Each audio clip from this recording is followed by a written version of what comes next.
the mirror. You can be a hero, no matter what people say. You can change today, no matter what people do. They can live for you. Live a life, and you won't regret it when you die. Live a life, and you won't Thank you. regret it. My lone fan is here. I'm so excited.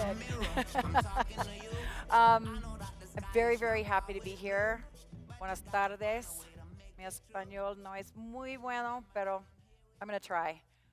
So we're going to talk about our augmented world and really the sort of the overarching role that technology is going to play, I mean, not only in data, but really our lives. See if I can. There we go. So we're going to talk about the metaverse, which is a very overhyped term. And in addition to that, everybody has their own definition of what they think the metaverse is. No matter who you talk to 10 people, you'll get 20 different responses. You know, I think in its pure form, people think of it as a virtual world that you access with VR glasses. I actually think of it a little bit more expansively, and I don't even really like the term metaverse, to be perfectly honest. I just think of it as the way that data is going to move off of our screens and into the real world and be accessible to us all around us. And if you look at some of the elements, and I'll move over here so you can see this, you know, it's a very complex technology in terms of the structure, but in a lot of ways, you could argue that it's already here, right? There have been many examples that already exist, but this sort of confluence of all of these different elements are going to combine in this landscape. Let's call it the digital landscape instead of specifically the metaverse. I'm standing here in the Metaverse. It's essentially a bunch of virtual worlds where you can walk around as a digital avatar, talk to other people, play games, and buy and sell things. Now, before you stop watching, I just want to say that I feel the same way as you. What the hell is this? Is it even real? And should we be doing anything about it? Well, it's already getting pretty serious. Right now, people are spending millions in real-life money to reserve digital plots of land, office space, and apartments. And huge names like Zaha Hadid Architects and Manchester City Football Club are exploring the possibilities of design in the metaverse. Yes, really. It's a space where we're no longer restrained by things like, you know, gravity, the principles of engineering, or securing enough money to go ahead with a building project. For me, it's not an escape into fantasy world and into video game-like experiences, but a direct continuity with social reality. So what does all this mean for the world of architecture and construction? Is the metaverse really going to end up being a thing? What could we build without the limits of construction here on Earth? And how might that impact the way we create our physical world in the future? So when you think about that, you know, it's no wonder that businesses are a little bit, you know, they kind of look at all these cartoon characters in this world and they just think this doesn't really seem very business-like. And that to me is a very small portion of what the metaverse will become. And there is some real value there, right? There's the value, there's a sort of a social component, and social VR has had its ups and downs, but it's a way for people to come and meet with their friends and just have some social time. It's also good for collaboration, but this form of it doesn't really, we're not there yet, let's put it that way. But what I thought this video was interesting is that, you know, you think about architecture, right, which is directly related to how this is going to be built. They've already figured out ways to leverage this technology in the process. And one of the things that, you know, I always like to talk about with the metaverse is that there are elements of it that are already here, but really it's not a destination, right? It's not a place or a thing. It's a journey.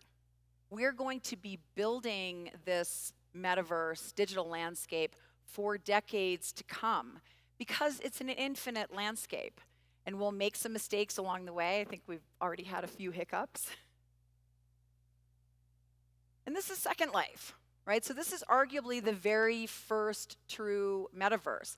This launched in 2013, right? So these exist, and you can even consider, if you consider Roblox or Fortnite or some of these large MMOs which have huge digital worlds, that's a stepping stone to metaverse. But to me, again, it's a very small component of what really is going to become this larger digital landscape. And then, depending on who you talk to, I have many, many, many messages from my friends kind of smirking, gleefully telling me the metaverse is dead and sending me articles.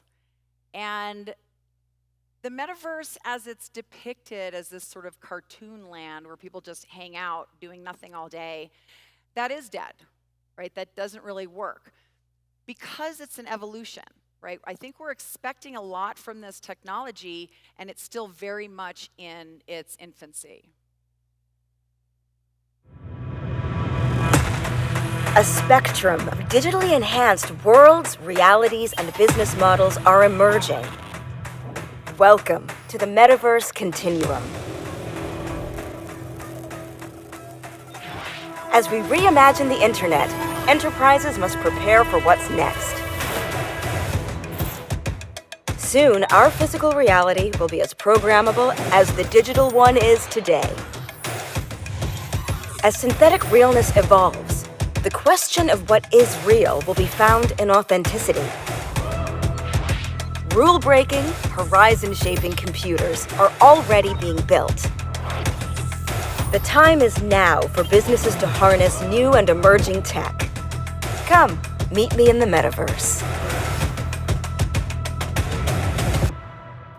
So as you can see, that's a video from Accenture, and they're thinking about it in very different terms. Now, I will say that kind of, the cartoony metaverse that we think about, they actually built their own called the Nth Floor. And during COVID, they were hiring thousands of employees all over the world, and they couldn't meet, they couldn't train them the way they used to train them, and Zoom wasn't really cutting it.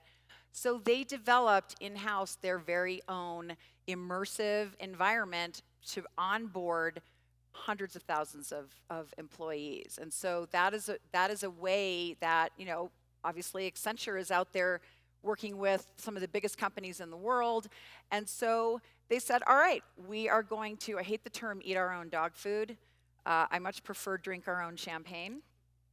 So they drank their own champagne, and they proved that there is a model for this to work. And what that did was it kind of kept these new people, because I don't know if you've ever worked with teams that are remote and you never get to meet them. It's a little bit challenging starting a new job, not knowing anyone, never getting to meet anyone in person. So this was a way for them to start to build a community within the company with their new hires. But really, I think, we're focused so much on these individual technologies, but it's not the individual technology, it's the convergence of all of these technologies, of the network capabilities, 5G, all of these elements are going to be part of, not only how we do business in the future, something you need to think about as startup founders, but also our lives, how we're going to live our lives. So again, when I said I don't love the term metaverse, I really think of this technology, immersive technology, as a spectrum of reality. You have real life, and then on the right-hand side, you have augmented reality, which is really just a digital overlay, right? I don't know if any of you played Pokemon Go in the very, very early days. It's just like the characters would just be plastered over the real world. I actually turned it off because I thought it was a little annoying. On the other end of the spectrum, you have virtual reality, where you're in a headset, you're fully immersed, you cannot see your surroundings. Very likely to break a lamp if you're doing it in your living room without a good sized space. But in the middle is where it starts to get interesting. And when we're talking about data and access to data, mixed reality is really a digital overlay that has context to the real world. So for example, if you're on a manufacturing line and you're working on a piece of machinery and you have that digital overlay, it knows what it's, that it is essentially a digital twin of that asset, and you can manipulate it the same way you would the real object. And spatial computing with its loose G that fell down there. I don't know if you've seen or are excited about the new Apple device, the Apple Vision Pro that's coming out. They've foregone the metaverse term completely in favor of spatial computing, which is much more about what we're talking about.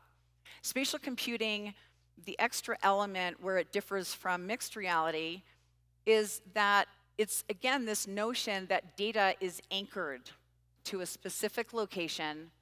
It has an understanding of its surroundings, and it can interact with you in real time as you can interact with it. So essentially, we have all these screens that we're glued to. Some of you are glued to them now, and I know who you are. Bill Reichert. But essentially what's going to happen is the world is going to be our screen. We may have a few screens in between. We're definitely not going to be getting rid of our laptops or our desktops or our mobile devices anytime soon. But we will have devices. We will have potentially contact lenses. We will even potentially have intraocular, meaning implanted devices, that will help us access data.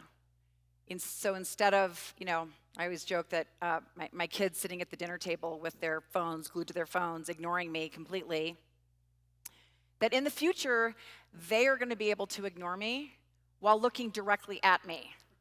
Because, the latest episode of Black Mirror will be floating over my head, and their TikTok feed will be to the right of me. So I think that's progress. I don't know. And then Web3, we hear a lot about Web3, and now sort of the crypto realm has taken, Web3, and then you have the concept of Web 3.0. I'm talking about Web 3.0 as really the evolution of the internet. And this is a little bit more of a complex description. I think a simpler description is we talk about the evolution from Web 1, which actually was decentralized, right? It was server to server, sort of a peer-to-peer, computers kind of talking to each other, and that's how information was passed. And then we moved to the kind of two-way centralized web where we were able to read and write, right? And now we're moving to the 3D web, the semantic web. Again, that has an understanding. ChatGPT is sort of a precursor of this semantic web, meaning that you can use multiple inputs, and it's going to start to know you, who you are. And there are some pitfalls to that, which we are going to talk about. But it's much more reactive to you, where you're able to use your voice, potentially gaze, and you'll start to have other inputs as you're looking for information. But the reality is that we're going to live somewhere in Web 2.5 for quite a while, right? There are going to be reasons to have kind of a centralized construct, and then there are going to be reasons that we want to move to this decentralized realm. So this is the interactive portion. I want to see if you're paying attention. What is the first thing that you think of when you see the word blockchain? Just shout it out. Right. But blockchain is so much more. And in fact, blockchain is a very elegant technology. It's not a magic bullet, right? We still have a lot of work to do, but there are entire governments running on blockchain, smart contracts, identity, provenance, tracking, right? So there's a lot of amazing use cases for blockchain. And crypto, despite the crypto winter, and I think this is very timely with the whole FTX debacle that's happening right now. I mean, Sam's a criminal. I'm sorry. He's a criminal. It's not the technology's fault. Now, are we driven by greed? Are there some inherent problems with the community of crypto buyers? Yes, there is a problem. especially if you don't own a white puffer, because then you're not allowed to go to the meetings.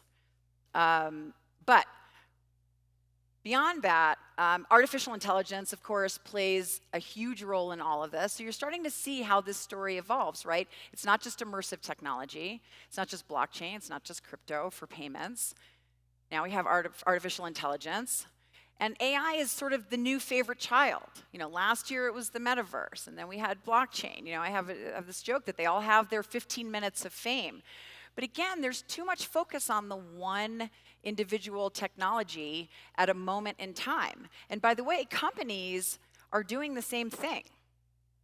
So you as founders, there's an opportunity to understand this landscape of technology and save your customers from spending tons of money on things that ultimately won't scale, right? So this is the seed I'm trying to plant, is to really look at the technology much more holistically. And then I talked a little bit earlier about kind of the network and the application of delivering all of this content and data and information at scale. 5G and then 6G behind that are all going to be a component of it. Cloud rendering, and then edge compute. So basically being able to leverage that whole value chain of compute to device. And there's still compute available on these devices, whether they're wearables or whether they're our mobile device. But this is how we get to scale. And then from there, all of this sensor data that's coming in and sort of giving us information on a day-to-day basis. One of the anchors and the piece that kind of gets us to the spatial in spatial computing is digital twin and smart cities. Digital twin is exactly as it sounds, right? It's a digital twin, a digital asset that is an exact replica of something in the real world.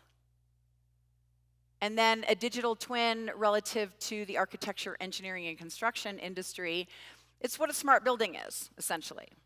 Right, so you're building a replica of your exact physical building or space, and then you're using AI to optimize how that building runs and to understand how people move through the space. That's going to be very, very important as companies start having to report on their ESG and their carbon footprints and where they are on their carefully researched goals for 2030 for sustainability.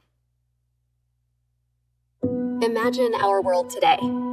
People, vehicles, businesses, buildings, hospitals, factories, entire cities, and the billions of devices that connect us to this world and to each other. This is the physical world. But what if we can replicate that physical world into its digital twin?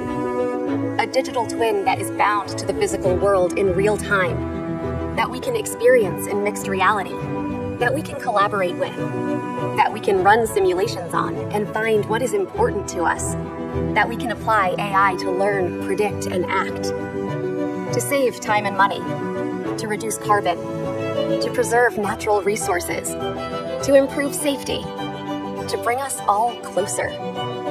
This is already happening today. Across the world, organizations are taking advantage of this new wave of innovation that trends to an interconnectedness that enables the metaverse. Everything modeled in the metaverse mirrors the status of its physical twin, including the interactions and relations between everything else. By applying the power of the cloud, we eliminate boundaries of what this can do. The potential is limitless. So that gives you sort of the functional understanding. And essentially, without smart buildings, we don't get to smart cities, right? Everybody talks about smart cities, but every building has to be a smart building. When we move to autonomous vehicles, they also will have sensors. And so all of this information is being transmitted between buildings, between our personal devices, whatever wearables we have, between our cars, between public transportation. So you can think of it as these just invisible layers, one after the other, of data.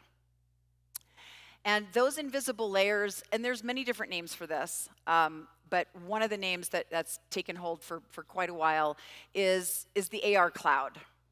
And the AR cloud is the thing that's going to enable this kind of location-based sharing of data in real time.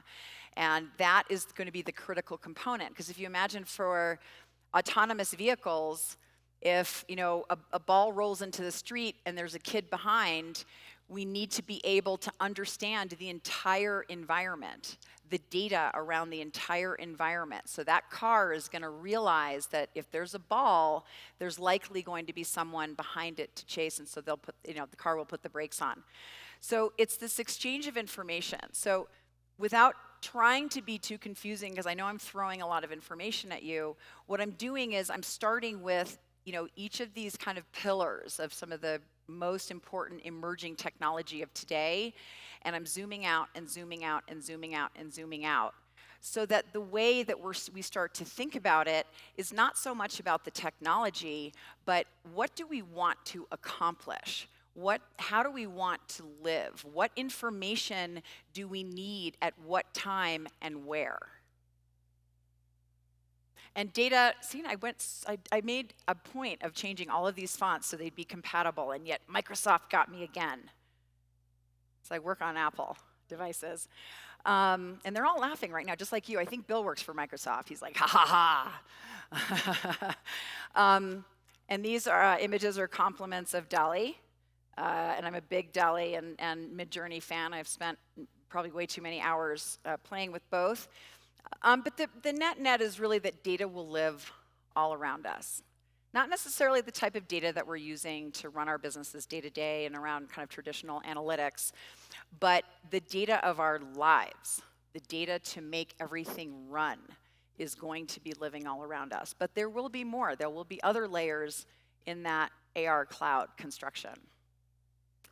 And then what this also gives us the opportunity to do for any of you who are data scientists or working on a data product is there's an opportunity with immersive technology to actually work with data from the inside out, which we haven't really had the mechanism to do, right? It's in some ways it's what opaque AI and what certain neural networks actually do. But it's actually sort of what would happen if you stood in the middle of large data sets and you were actually able to work with them with your hands, right? What kinds of inferences and different levels of understanding and perspective would we get, right? So for example, if I show you this clicker, if you're looking this way, it just looks like a flat object. But when you walk around, you start to see the depth. So this 3D web and this sort of spatial understanding of the world and the data within it is going to get very, very interesting, especially in the field of data science. But wait, there's more. So motion capture is another piece of this. And without going in a deep dive, I have a few short videos of each of the next three technologies just to want to get your juices flowing and get you thinking about what the possibilities might be. Well, Kelly, new high-tech sports startups are embracing augmented reality and virtual reality to train athletes. VC's investing $91 million into sports technology companies so far this year and $185 million last year. That's up from just $28 million in 2019. Status Pro combines AR, VR, and player data to create training programs. It just raised over $5 million from investors, including the 49ers and Verizon's venture arms. Co-founders, former NFL pro Andrew Hawkins and Troy Jones, say COVID was a huge catalyst for adoption by a half dozen NFL teams and more. The NFL coaches were saying, hey, I don't have my guys in one place. What can we use to help solve that problem and then also be prepared in the event that something like this happens again? We understand exactly what it's like being on the field. So we feel like with that data point of like real life experience mixed with what we know about the technology, we've been able to take the technology and the baseline of it and apply it in a completely different way. Another example of this type of company, SkyTech Sport, is a skiing and snowboarding simulator to both train athletes and to teach beginners. And Zwift, which blends video games with fitness equipment, has nearly 4 million people registered to take virtual bike rides or participate in virtual bike riding competitions, kind of like esports. And while these tools are starting off more for serious athletes, companies that make them aim to bring down prices to make them more accessible to folks like us. How fun does that skiing thing look? I want to try that. I don't like skiing because I don't like being cold, but that I would do.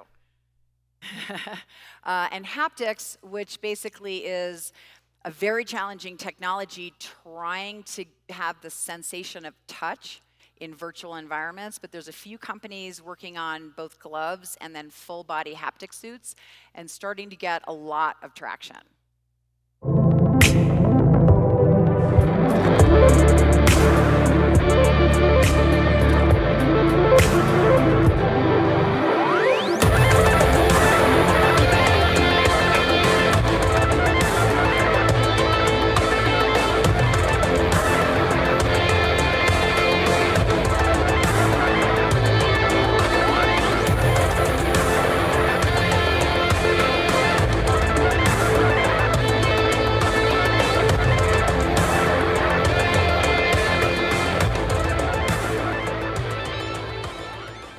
So I've actually had one of those suits on. It's kind of like a wetsuit, but it has sensors all over it.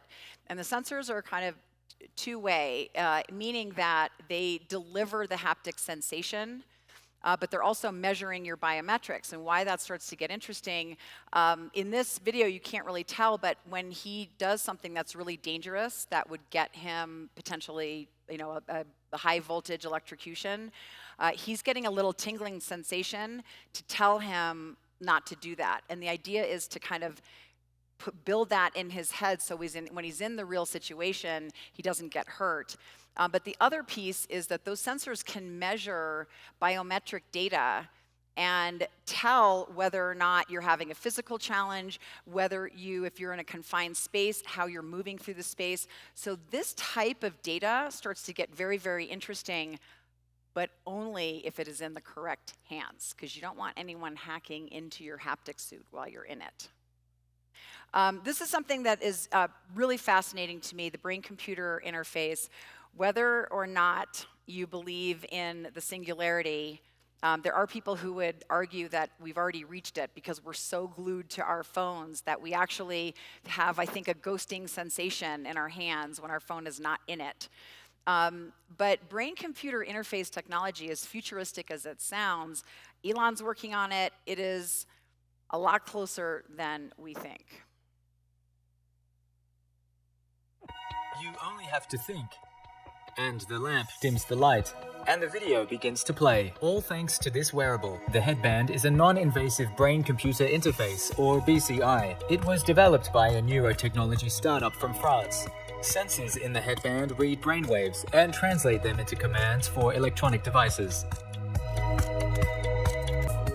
These headphones from a US startup claim they can tell their wearer when they focus best to help them work more efficiently. The electrodes which measure the brainwaves are located in the headphone padding. Electric activity in the brain indicates concentration levels. The measured data is processed in an app to show wearers when they are able to work most productively. Music to fit your current mood and alerts for when you need a break are also included. When Nathan Copeland suffered an accident in 2004, he was left with tetraplegic paralysis. But thanks to a brain-computer interface, Nathan can now move a prosthetic arm. Electrodes in his brain read his brainwaves and send signals to move the prosthesis. The reason why we are able to control electronic devices by the power of thought alone is because our brains use electronic signals. Now, when Nathan thinks a specific movement, the computer recognizes it and moves the prosthesis accordingly. Through the two other chips in his somatosensory cortex, he is also able to feel with his prosthesis.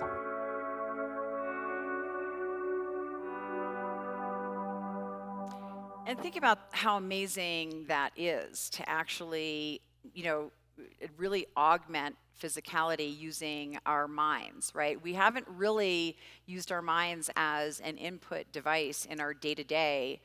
And a lot of the input from our minds and the way that we interact with our own minds, a lot of it's passive, right? And there are people probably who are meditating and practicing mindfulness, and so they are exercising a little bit more control over their thoughts.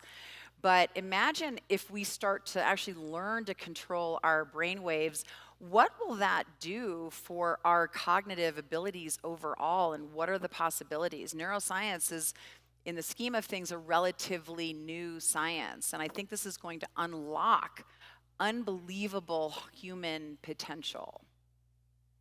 So we'll get a little bit more practical, and we'll talk about some of the use cases again about layering some of these technologies together. So when you think about collaboration and communication, if this other environment is built, HTC did one called Sync, there's another one called Engage. There's a few that are purpose-built. Glue is another one, purpose-built specifically for business. They don't look so cartoony. You can bring in 2D and 3D assets, and you're able to actually interact with remote teams. And that's going to become more and more important as teams are scattered all over the world. And frankly, if we use technology correctly, and we use blockchain to help people get identities and participate in the global economy, the perfect world really is for everyone to have a job if they want it, right? And then this is a way for remote teams to be able to collaborate. And then v-commerce, virtual stores, virtual goods, like to me, this is kind of boring. This is sort of a 1.0. Actually, Korea, this image on the right here is, or your left, I guess, is from like 2015, right? So it's been around. To me, it's an example of us just replicating what we already have in the real world. I think we should think more expansively because we can build anything. So whether you're studying to be a couch potato, which I've been doing for years, I have it down, or to a really high-performing athlete, this technology, this biometric data and this understanding of performance can help either of them. And this is something that's also really interesting to me. The very first time I was in Bogota was about a year and a half ago, and actually Bill was here. Actually, Bill was responsible for me getting invited.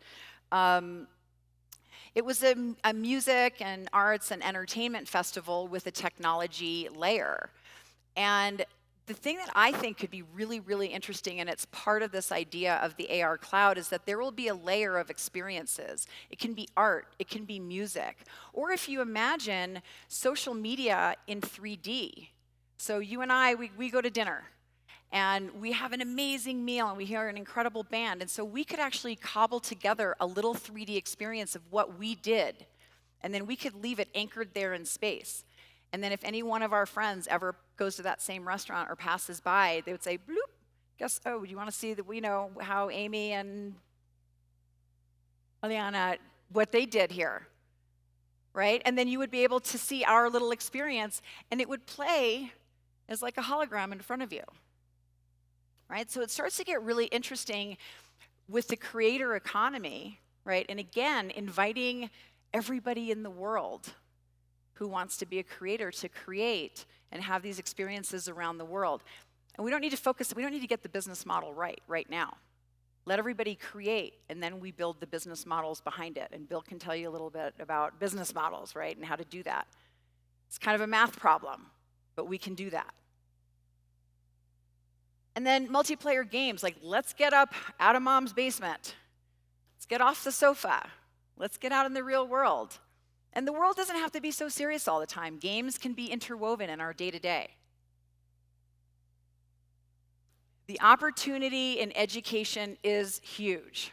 If there are any founders here working on education, there is an opportunity for curriculum to be in these immersive environments and be worlds of exploration for kids driven by curiosity.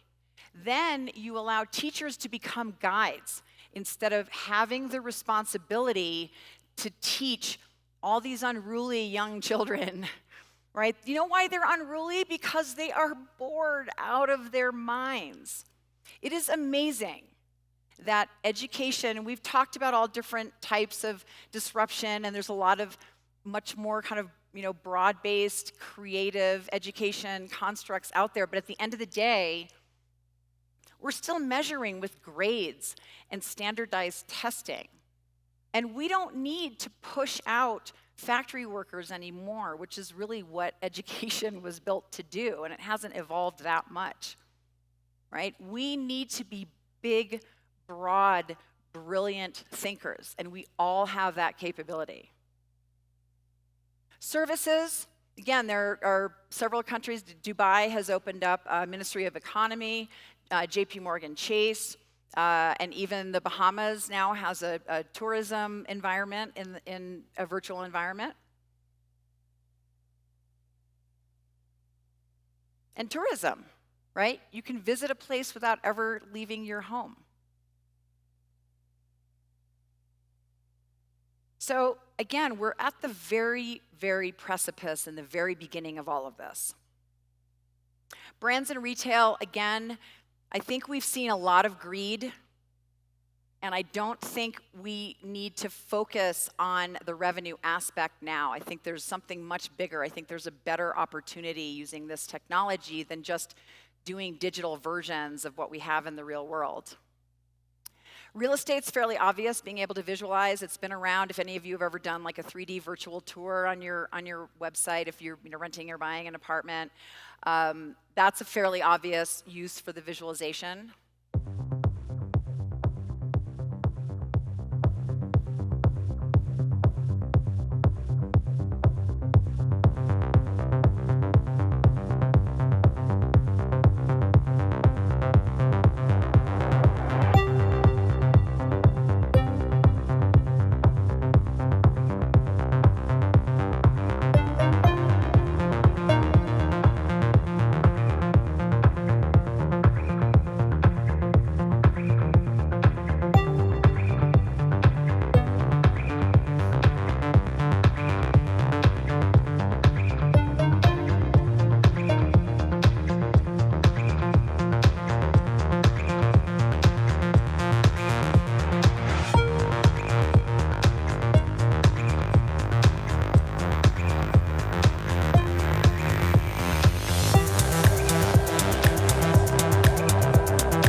So I wanted to show this video because how many of you have heard of a project called NEOM in Saudi Arabia? I highly recommend just looking it up, or use ChatGPT, or if you're old school, go to the Google and type in Giga, G-I-G-A projects, and NEOM will probably be number one. It's interesting because they led with vision. They have this unbelievable vision of how to create a sustainable, they even go past smart city. That's a given as far as they're concerned. They talk about a cognitive city, which literally predicts the needs of the inhabitants in this world. And it's a really, really hard technical problem to solve, but they did it the right way. They started with vision. And it's a crazy vision, but that's what we need because the technology is powerful. We just, we're kind of stuck just doing what we do. It's a moment to just kind of like unplug and imagine, your brain just going wild. And there's 1,000 crazy ideas, but there's one in there that could change the lives of all of us. But the older we get through the school system, and then we get into our jobs, and then we get kids, and and then we're just living in our lanes, right? So we need to rewire our brains. Why I'm doing a ton of research on these brain-computer interfaces. So who's at this stage right now? Okay. All right, so we're going to bring it back again to reality. So the real path forward, it's not just one, it's two, right? So when we're thinking about innovation, when you're thinking about even your own products or your own startup, you have the practical path, right? We all know you have to make money, you have to solve business problems, and you have to address a need, and then do it in a better way, right? That's whether you're a startup, whether you're a company. So that is about, sometimes exponential improvement, but usually somewhere between incremental but valuable and very, very high and extremely valuable. But rarely do we get to exponential change, where there is a completely different way of doing things, because that requires the behavior change, which a lot of VCs will tell you is a hard road. But just because it's hard doesn't mean we can't do it. So with this practical path, you focus on the numbers, you focus on the market data. Is there anything you notice about this market data on roughly what the global market opportunity for the metaverse is by 2025, 2030? It's all over the map, right? So nobody really knows, right? It's why, if any of you in your decks put the total addressable market is 20 billion and we just need 1%, you're making stuff up, right? We can do the work to get there, but it's not about the economics to start. In a startup, eventually, yes. By the time you get in front of Bill, you want, any VC, you want to be buttoned up and you want to have a path. You want to know who your first and your 100th customer are going to be. But we as humans have to start changing the way we do things, and that's going to require some visionary thought, but we're not on that slide yet. So when you're thinking about immersive technology, metaverse, some of the practical solutions, as we've already seen, around collaboration, training, visualization in all of its forms, including data or buildings and design, right? So, any company in the world can leverage immersive technology backed by AI, potentially blockchain, but that's sort of further down the road, either one or in all of these areas of their business. So that's sort of a today and doing it a little bit better. We keep talking about the killer app relative to all of these technologies. I don't really believe in the killer app. I think it's killer utility. If you look at the whole year of the metaverse was the hype. You didn't see tons of consumers going out and buying headsets. But the minute ChatGPT was released, you have people's grandmothers, creating recipes, right? Everybody found day-to-day utility and continues to do so. And the more they know, the more valuable it becomes. So this is how we need to start thinking about doing things, right? The value basically just becomes its own exponent, right? And it just keeps building and building and building. And then, there's the term Kaizen, and this is, Toyota has their version of this. This is important, right? We have to improve our processes, especially as it relates to our ESG goals. Right, and I couldn't imagine I was gonna run out of time, but I am gonna run out of time, so I'm gonna go a little faster. So on the visionary path, it's not about doing what we're doing better. It's about moving completely away and thinking about how we will live in the future and what are the products and services of the future. Because we have the opportunity to use this technology to completely reinvent ourselves, right? How do we use this technology to augment our lives? If you ask yourself these questions, the ideas for companies evolve from there.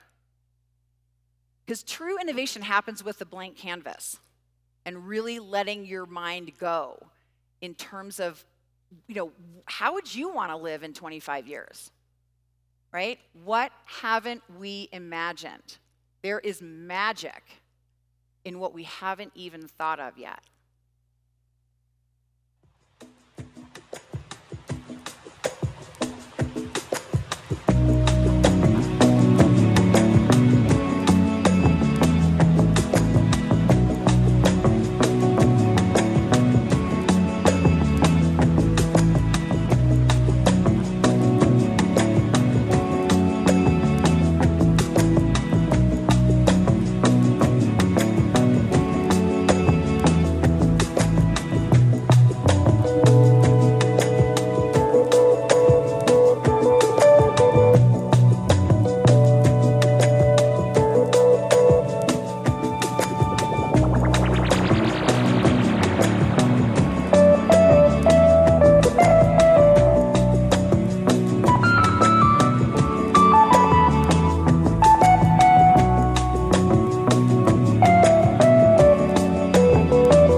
like to say that, art imitates life and life imitates art. We've seen Minority Report, we've seen all of the films, Iron Man. And so we end up building the future the way maybe just a few authors of some of these originating books thought, right? But we don't actually take the time to build our own vision of the future. But it really gives us this opportunity to completely change the way we think about everything. I already did these slides. So we can actually build entirely new systems, right? Everything we think we know is a construct, right? The economy is an economy of scarcity, but the digital landscape is infinite. So what would we do? How do we want to live in 25 years? How do you want to live in 25 years and then work backwards from that future? Because the metaverse is not a story about technology, right? It's not about which technology and for whom. It's about humanity. And the technology should just disappear in the background and make our lives better and easier and increase human connection. So, areas of opportunity, education, community is going to be part of the new digital economy. We don't know yet, but we've seen how community really galvanizes around the art world and the music world. Creativity, the creator economy is real. How do we invite everyone in the world to participate in the global economy? Well, the creator economy is one link. And transparency, what are we afraid of? Let's make large companies accountable and vote with your dollar, right? These are all things that we can do today in deference to the future. And diversity in all of its forms. And value, right? We define value in very specific terms today, but there's an opportunity to redefine what is valuable. Things that we should worry about, and I'm going to go quickly because I have one last video for you. Privacy and trust. This is critical. We have got to learn data sovereignty. We've got to make it available, especially with our own biometric and health data. Right? We need a mechanism to be able to, we won't own it necessarily because it's out there, but we can manage it. Identity, allowing people to actually have an identity, and safety, right? Against scams and hackers and a lot of the things that you've been seeing around the cryptocurrency world, right? So where do we start? Start by throwing out the market data because this is a moment of invention. Think about our future lifestyle, right? How do you want to live? What do you want around you?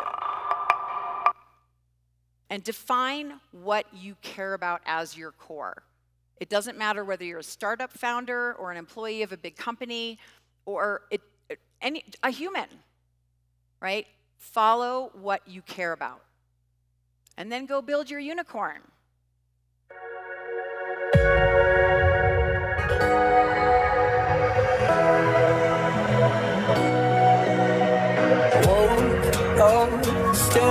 Staring at this empty room. Looked at It's done 1,000 different pictures that your mother took of you. You see, I had this crazy dream last night. This man, he talked to me. He told me everything was good and bad about my history. And he said that you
swear that you are the future. I say that you are the future.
So all of that technology is here now. The possibilities are truly infinite. What if we measured worth not only in money, but in how we improve the human experience? So I'll leave you with my favorite quote: the best way to predict the future is to create it. So the future is yours to create. Thanks so much. Man in the mirror, you can be a hero, no matter what